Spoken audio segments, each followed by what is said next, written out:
Hello, smart learners. How are you? Top of the world. Very good. All are fit and fine. Okay. Students, today we will continue our chapter Tracing Changes Through a Thousand Year. Chapter number 1 of History.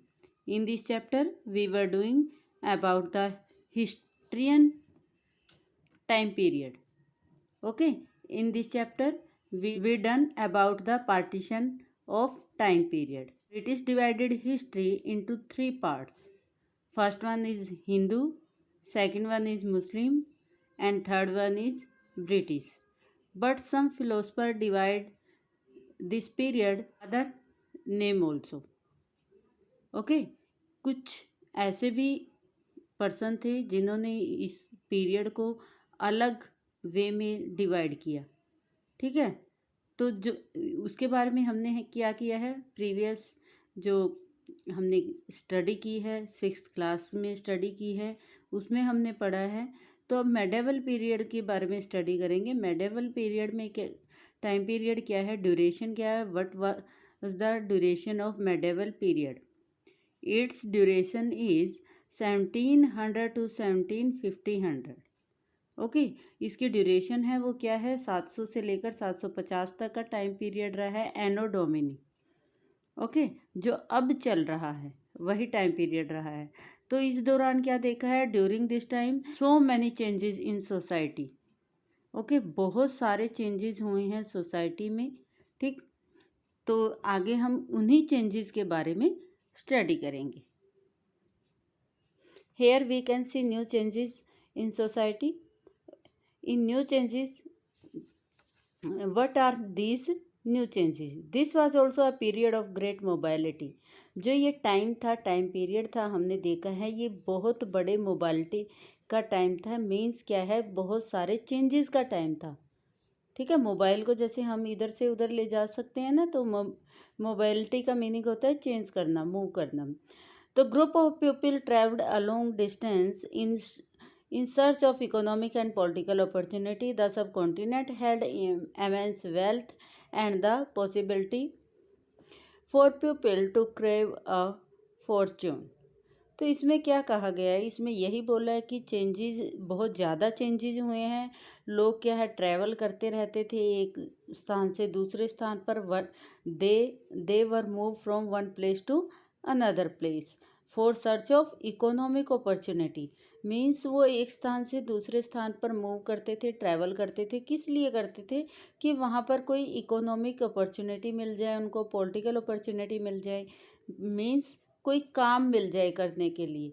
काम करेंगे तो क्या होगा, पैसा earn होगा। ठीक है, economic क्या होता है, आर्थिक स्थिति होती है ना हमारी, तो कुछ करने के लिए काम मिल जाए। साथ में क्या है, पॉलिटिकल अपॉर्चुनिटी, राजनीतिक स्थिति। तो पहले के टाइम में क्या होता था, जो अपना एरिया है, अपने जो उनका स्टेट होता था, डेंसिटी होती थी, उसको क्या है वो एक्सटेंड करने में बिलीव करते थे, उसको बढ़ाने में बिलीव करते थे।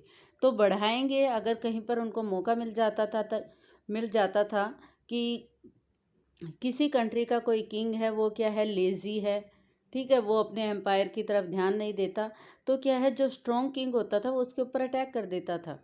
ठीक है, अटैक करने के बाद क्या होता था, वो उस एम्पायर को अपने एम्पायर में मिला लेता था।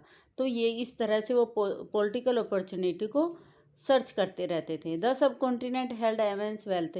जो सब कॉन्टिनेंट था, हमारा उपमहाद्वीप है, भारत में क्या थी, अपार संपदा थी, बहुत ज़्यादा वेल्थ थी। ठीक है, और क्या थी, possibility for the people to crave fortune. इसके साथ ही अपना भाग्य बनाने की पॉसिबिलिटी भी थी, संभावना भी थी कि अपना फ्यूचर है, जो हम अपना भाग्य है यहाँ पर है कर बना सकते हैं।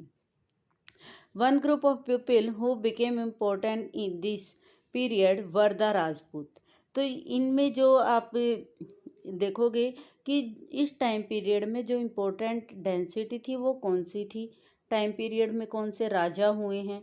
ठीक है, तो यहाँ पर अलग अलग हैं, you will do underline as well as. Okay, आप अंडरलाइन करोगे साथ के साथ। तो यहाँ पे इम्पोर्टेंट जो डेंसिटी है उसके बारे में हम करेंगे। फर्स्ट हम जो इस पीरियड में डेंसिटी रही है, जो पर्सन रहे हैं, वो रहे हैं राजपूत। ठीक है। अ नेम ड्राइव्ड फ्रॉम राजपुत्रा, ये राजपूत कहाँ से लिया गया? राजपुत्रा से ड्राइव्ड हुआ है। द सन ऑफ रूलर, इसका मीनिंग क्या है? राजपुत्र, राजा का पुत्र। रूलर क्या होता है? जो शासक होता है, किंग होता है, उसका पुत्र राजपुत्र।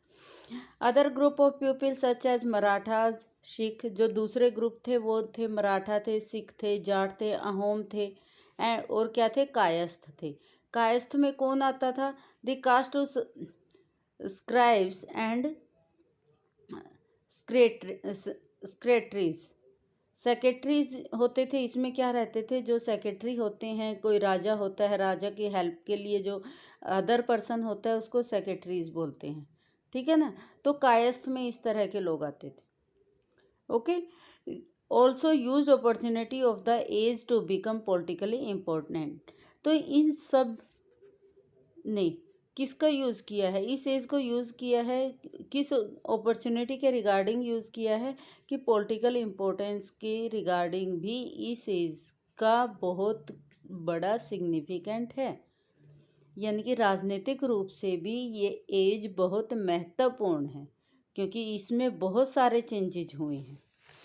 नेक्स्ट हमारा है, throughout this period there was a gradual clearing the forest and the extension of agriculture, a change faster and more complete in some area than in other. Changes in their habitat forced many forest dweller to migrate, others started tilling the land and become peasant. तो यहाँ पर क्या दूसरा change क्या हुआ? First change हमने देखा कि यहाँ पर जो बहुत एम्पायर थे, ठीक है, अलग अलग एम्पायर थे, उनके नाम हमने पढ़े हैं।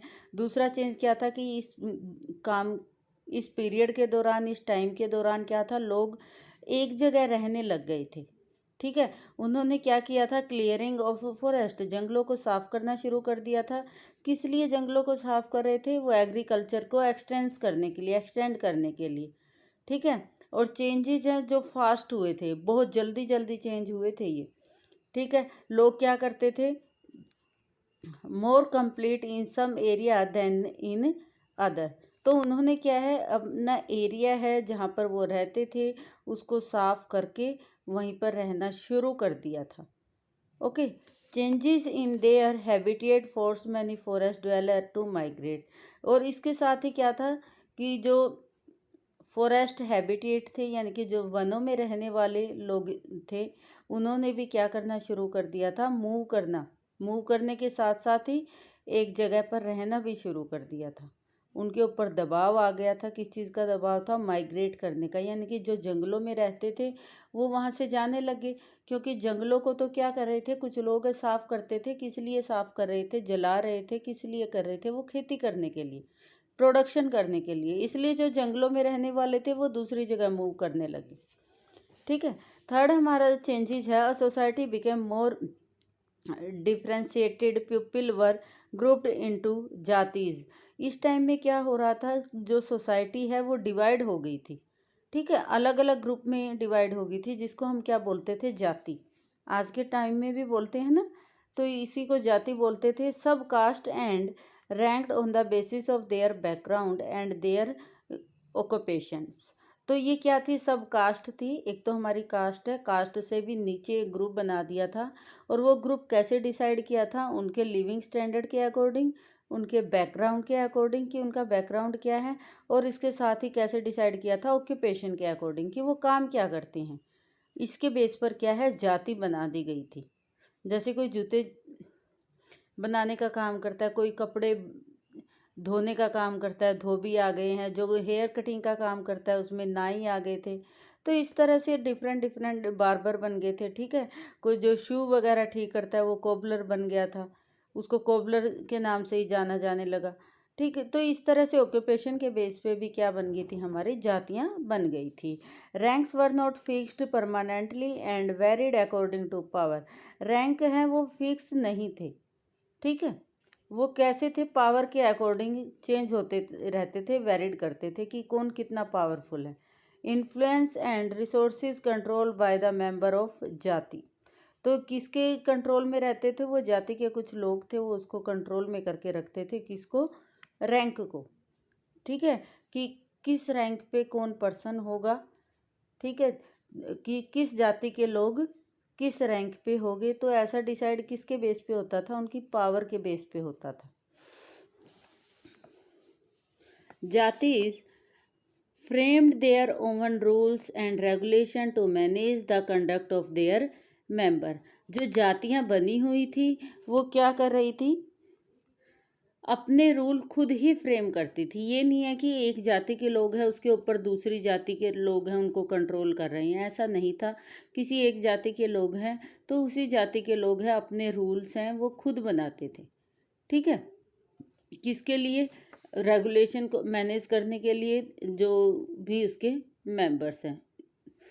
It was during this period that important concept of religion took new shape. इसके अलावा और क्या चेंजेस था इसमें, बहुत इंपॉर्टेंट रहा है, कौन सा कंसेप्ट इंपॉर्टेंट रहा है, रिलीजन का, धर्म से रिलेटेड जो धर्म था उसने भी नई शेप लेना शुरू कर दिया था, यानी कि रिलीजन में भी बहुत सारे चेंज हुए हैं। People started worshipping new deities, तो लोगों ने क्या है, नई देवी देवताओं को पूजना शुरू कर दिया था, उनकी पूजा करनी स्टार्ट कर दी थी। The construction of temple by royalty and the growing importance of Brahmanas, इसके साथ ही मंदिरों का निर्माण शुरू हो गया। और वो किसका सिंबल था, रॉयल्टी का सिंबल था। जो राजे महाराजा थे वो क्या करते थे, जो रॉयल फैमिली से बिलोंग करते थे, मंदिरों को बनाना शुरू कर दिया। इसके साथ क्या है, ब्राह्मणों की इम्पोर्टेंस बढ़ी, जब मंदिर बन गए हैं तो। ठीक है, द प्रेस्ट पुजारी बने, made them the dominate group in society. और इसके साथ ही वो क्या है, जो मंदिर बनाने लगे, मंदिरों में कौन डोमिनेट होगा, जो ब्राह्मण है उसको डोमिनेटेड पर्सन माना जाता है, मेनली किसके लिए, मंदिर के लिए, धर्म के प्रति। ठीक है, इस तरह से नए नए ग्रुप सामने आने लगे। Their knowledge of Sanskrit text and the Brahmanas a lot of respect in society. ब्राह्मण क्या थे, ब्राह्मणों को संस्कृत का ज्ञाता माना जाता था कि they are the master of Sanskrit, कि जो ब्राह्मण जाति के लोग हैं वो क्या है, संस्कृत के मास्टर हैं, उन्हें सब तरह की नॉलेज है। तो इस वजह से लोग क्या है, उनकी रिस्पेक्ट करते थे, सोसाइटी में उनको रिस्पेक्ट मिलनी शुरू हो गई। One of the major development of this period was the emergence of idea of bhakti. इसके अलावा और मेन इम्पोर्टेंट चेंजेस क्या हुआ, डेवलपमेंट किस में हुई है, वो हुई है भक्ति में।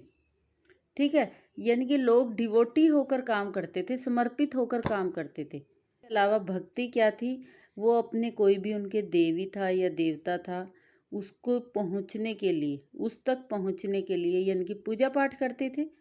ठीक है ना, पूजा पाठ करते थे ना। और पूजा पाठ क्या था, वो क्या थे, सारे के सारे रिचुअल्स थे, जो रीति रिवाज थे। और रीति रिवाज कौन बताता था, वो पुजारी बताता था। पुजारी ने जो भी रीति रिवाज बताए हैं उसके अकॉर्डिंग लोग क्या पाना चाहते थे, उस एड से अपने भगवान को पाना चाहते थे, भक्ति में लीन हो गए थे। ठीक है ना, तो ये भी एक चेंज आया था। इसके साथ ही नेक्स्ट चेंज क्या होता है, this was also the period when new religion appeared in the subcontinent. Merchant and migrant were first who brought the teaching of holy Quran to India in 17th century. Muslim regard the Quran as their holy book. तो यहाँ पर क्या कहा गया है, यहाँ पर mainly कहा गया है कि और क्या चेंज हुए थे, इसमें क्या चेंज हुए थे कि यहाँ पर जो मुस्लिम धर्म है, रिलीजन है, वो स्प्रेड होने लगा था। इसके साथ ही जो उसकी शिक्षाएं हैं, आयतें हैं, जो उसकी टीचिंग्स है, कुरान होली बुक क्या है, मुस्लिम की कुरान है, और जो उसकी टीचिंग्स हैं उसमें अच्छी बातें बताई गई हैं, वो भी लोगों को यहाँ पर पसंद आने लगी थी, ये स्प्रेड होने लगा था मुस्लिम धर्म। ये भी एक बड़ा चेंज था सोसाइटी में।